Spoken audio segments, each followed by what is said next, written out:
Hello children, we are in the third class for the second lesson acids, bases and salts. In the first class we learned the physical properties of acids and bases.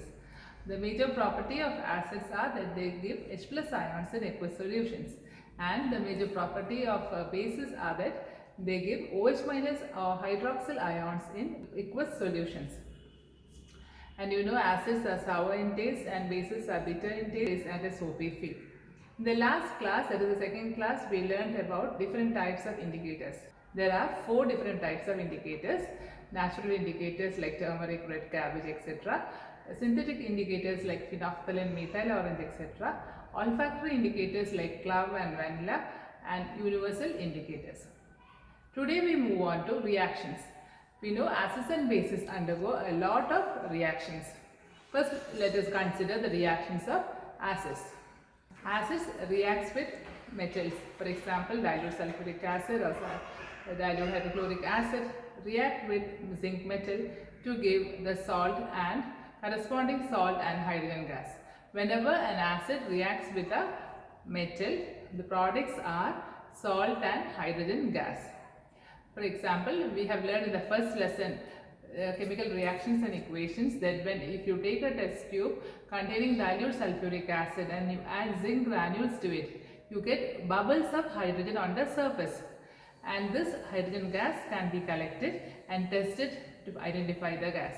So the product of an acid and a metal are salt and hydrogen gas. In this lesson, there is an experiment in which you will take dilute sulfuric acid in a test tube and you will add a few zinc granules. After a while you will see bubbles of hydrogen on the surface. This hydrogen gas can be collected and passed to a soap solution, and the soap bubbles which contain hydrogen gas is burned using a candle. When you burn it, you get a pop sound because hydrogen is present in the soap bubble. Understand? You should have a test tube containing dilute sulfuric acid into which you will add zinc granules. On reaction, you will get hydrogen gas which appears as bubbles on the surface. The hydrogen gas can be collected into a soap solution, and when the soap bubbles come out of the soap solution, you introduce a candle to the bubbles and you can hear a pop sound because hydrogen gas is burned using the candle. It is present in the soap bubble and it is burned when you introduce the candle. The same reaction takes place if you use dilute hydrochloric acid or acetic acid instead of dilute sulfuric acid. Any acid reacts with a metal to give salt and hydrogen gas. The second reaction of acids is with metal carbonates and metal bicarbonates. With metal carbonates and metal bicarbonates, acids give salt, carbon dioxide and water. The products are the same with metal carbonates and metal bicarbonates. In both the cases you get salt, carbon dioxide and water. Add a small quantity of dilute sulfuric acid to both the test tubes. After a while, some gases evolve. Pass this gas to calcium hydroxide solution, and the calcium hydroxide solution turns white. That is because the gas passes carbon dioxide. So from this experiment we know whenever an acid reacts with a metal carbonate or a bicarbonate, it results in the production of carbon dioxide gas also along with water and salt. Acid plus metal carbonate or metal bicarbonate, the products are salt, carbon dioxide and water. You can test the carbon dioxide gas by using calcium hydroxide or slake lime solution. Slake lime adds with carbon dioxide to give a white precipitate of calcium carbonate. If you pass excess carbon dioxide through calcium hydroxide solution, the calcium carbonate formed changes to calcium bicarbonate and it loses the white precipitate. So we have discussed acid reacts with metal to give salt and hydrogen gas. Example, hydrochloric acid reacts with zinc metal to give zinc chloride and hydrogen gas. You can take a test tube, add hydrochloric acid or sulfuric acid, take some zinc granules, put it to the test tube. After a while you can see bubbles appearing on the surface. The bubbles are collected. You need a test tube in which you will take the acid. Into it you will add zinc granules. On reaction, you get bubbles on the surface. The bubbles are collected into a soap solution, and from the soap solution, you get soap bubbles in which hydrogen gas is trapped. Take a candle and burn these soap bubbles, and when they burn, you hear a pop sound because hydrogen gas is present in the soap bubble. So, whenever an acid reacts with metal, you get a salt. This is a salt, and you get hydrogen gas. This is the first experiment that you should know in reactions of acids. Acids reacts with metal carbonates or metal bicarbonates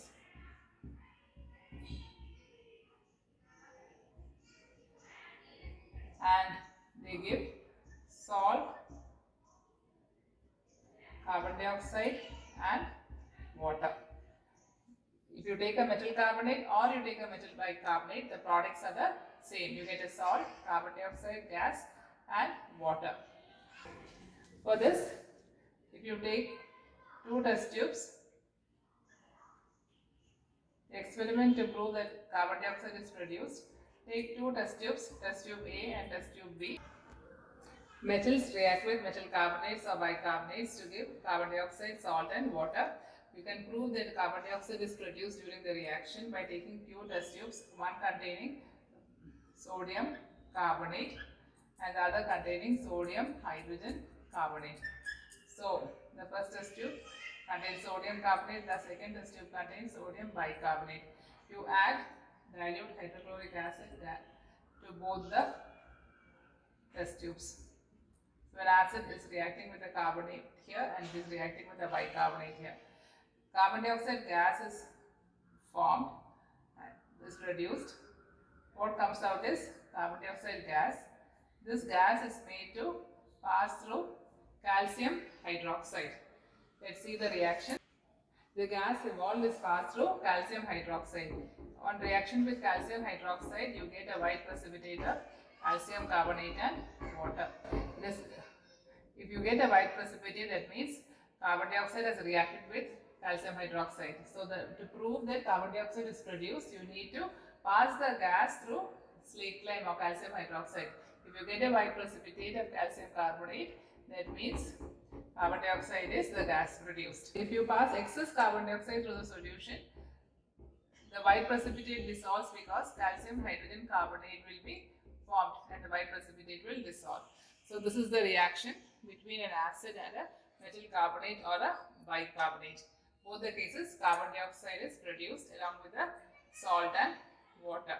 The next reaction of acid is the reaction with metal oxides. Acid reacts with metal oxides to give salt and water. Let's see an example in which copper oxide is taken in a test tube and dilute hydrochloric acid is added to the test tube slowly by stirring. After a while, copper oxide dissolves and also solution turns blue-green in color. So, you are taking a test tube in which there is copper oxide and you are adding dilute sulfuric acid slowly by stirring. After stirring, the copper oxide dissolves and the color of the solution becomes blue-green. There is some reaction happening between the acid and the metal oxide. Let's see. Acid reacts with metal oxide to give salt and water. So, you take a test tube in which there is copper oxide, add dilute sulfuric acid by stirring. When you stir it, the copper oxide dissolves and you get a blue-green color. So, copper oxide is reacting with dilute hydrochloric acid to form a salt CuCl2 and water. This CuCl2 is blue-green in color. Since acid and a metal oxide reacts to give salt, the metal oxide in this must be basic in nature, because we know always an acid and a base reacts to give salt and water. So, because metal oxide and acid is giving salt and water, the metal oxide that is reacting should be basic in nature. Okay, the last reaction that we need to learn is between acid and base. They react to give salt and water. What is the name of this reaction? You must have learned earlier. It is neutralization reaction.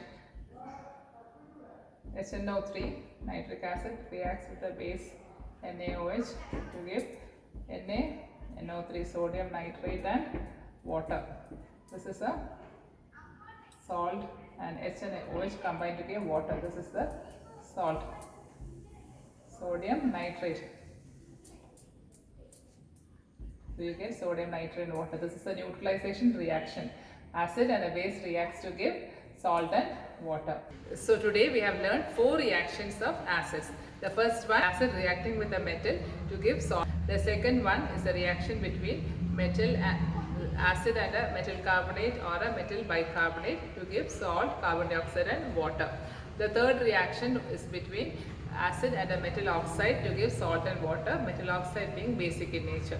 And the last reaction is neutralization reaction, in which an acid reacts with a base to give salt and water. Just like acids, base also reacts with metal to give salt and hydrogen gas.